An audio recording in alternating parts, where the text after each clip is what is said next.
Good morning, everybody. 12 minutes past 7 o'clock right now, and time to visit with our friends from Westside Auto Pros. And it is time to visit with Joe, the other car guy this morning, a man who knows it all when it comes to taking care of your vehicle. And this morning, we're going to focus on one particular part of your car, and we're talking about your tires. And before we get into the subject matter that you want to mention here, I want to ask you about a situation that just happened yesterday with the temperatures that we're experiencing now, diving down the way there might be people driving around and the light comes on their dash about having a low tire or tires on their vehicle. Yep. And you go and you put air in the tires like we did on 2 of our vehicles yesterday, and the light did not go out. Even though we put the recommended pressure in both vehicles, the lights stayed on. Sure.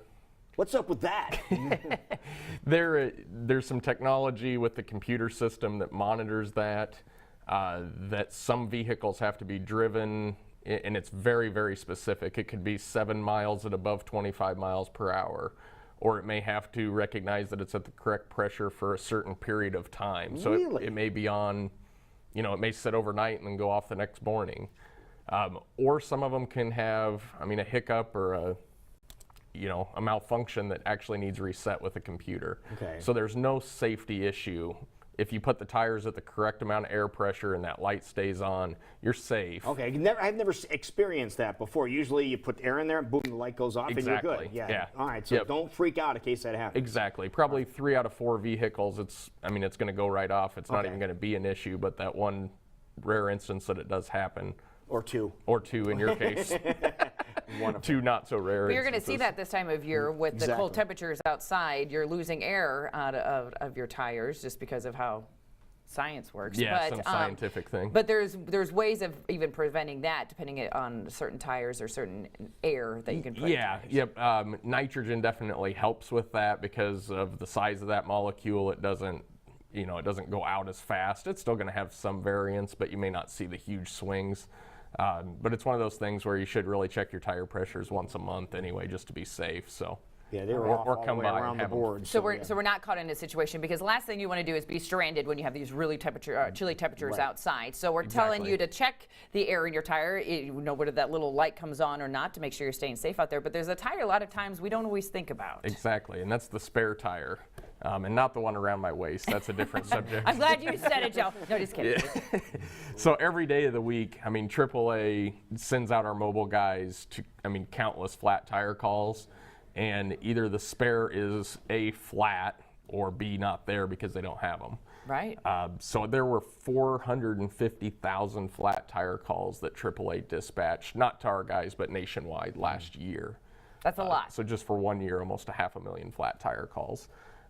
So the biggest thing, if you do have a spare tire, a lot of times we show up and they are flat because nobody checks the air pressure in their spare. That should be done at an oil change service. When they're doing their courtesy inspection or their air and tires, make sure they aired the spare. I wouldn't hesitate to even ask, did you air my spare tire? Is there a checkbox on a lot of the oil change people to make sure that they check the spares? A lot of them do. Okay. I know that we do for sure but it's kind of tailored to each individual place if they, deem it necessary or the time to Just keep that in mind if you're getting the oil that. change. But absolutely. Okay. And, if they didn't check it, if you ask and they say, no, we don't check those, I would ask them to. It's going to take them 2-3 minutes and they're going to take care of it for you. So okay. That's the biggest thing. If you do have one, get it checked. The next one is they're becoming a thing of the past. And why is that? A lot of it, there's 3 different reasons that's causing it. One of them is cost. If a manufacturer can save a couple $100 on however many units they sell per year, that's a huge savings to them. Yeah. It's crazy. The next thing's fuel economy. There's weight involved with that. So, we've got till 2025 to get up to 54.5 miles per gallon as the standard average. Right. Right now we're at about half that.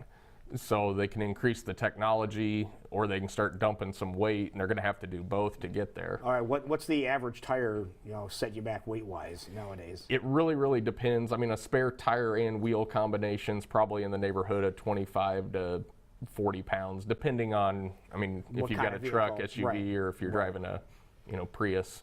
So difference there. And then the other thing's room. There's not a lot of room in trunks. You open up a trunk, there's nowhere to put the spare tire anymore. the battery may not be under the hood anymore. It may have been moved to the trunk, and I mean, there's room just Wow. going out the door. So Okay. there's not a lot of that.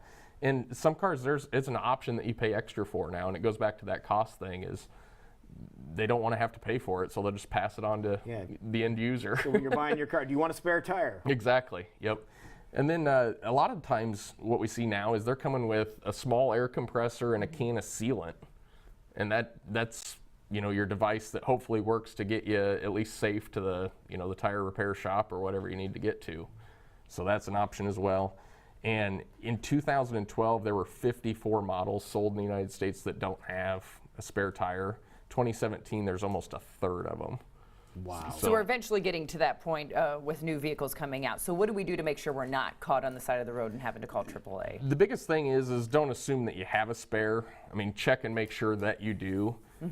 If you don't, find out, do I have this can of sealant? Do I have this compressor? I know they're available to purchase. I mean, it's not vehicle specific necessarily. Okay. Right. You can pick one up. And know how to use it would be a good thing too. Absolutely. The learning, you don't need to be learning the process on the side of the road. We've seen that commercial that's been on the air about what to do on the side of the road. So this might be a time just to go through your steps mentally. Exactly, yeah. When it's 10 below zero and it's snowing, that is not going to be the time that you're going to want to sit on the side of the road and figure out how to use something. Use it now, Right. or find out how to use it now.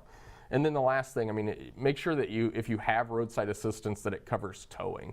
There's a lot of flat tire calls that we go out to. They don't have a spare, it's flat, whatever the case may be. Make sure that they'll cover a tow to get you to the shop, because that's the next thing we can do is if we go out and all those things, I mean, all those boxes are checked, we can call one of our tow trucks and have them come pick you up. And a lot of times that's covered through your roadside assistance.